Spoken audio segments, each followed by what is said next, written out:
say, what's the difference between me and the non-believer? You know, I feel just as drawn to the mud sometimes as the non-believer. Remember the illustration years ago that I gave you when I saw this little thing on television, when I watched this TV show about intervention, about drug addicts. And I think more than anything else, addiction really draws a picture for us of what sin really does in our life. We're addicted to sin. Well, in this particular story, true story, I actually saw it being done. What they did, they put the addict, the opiate addict, in a induced coma.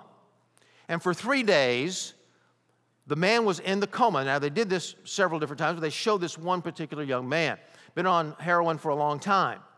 And they put him in a self-induced coma, or induced coma, rather. And for 3 days, you could see him go through all that withdrawal that in his body convulsing all over that 3-day period. But at the end of the 3 days, when he came up from the coma, he was no longer physically addicted to heroin. The problem was he was mentally addicted. He was emotionally addicted, but physically he wasn't anymore. He was no longer had to be drawn to the heroin, but the memory of the heroin and the high and everything continued, he said, to draw him to that, even though as the TV show was going on, he had resisted those temptations. And so what's the difference? Well, for one thing, when we are not in Christ, we are naturally in the mud. We are naturally drawn, and it's almost like a need for us. It's a natural thing for us to be drawn into sin.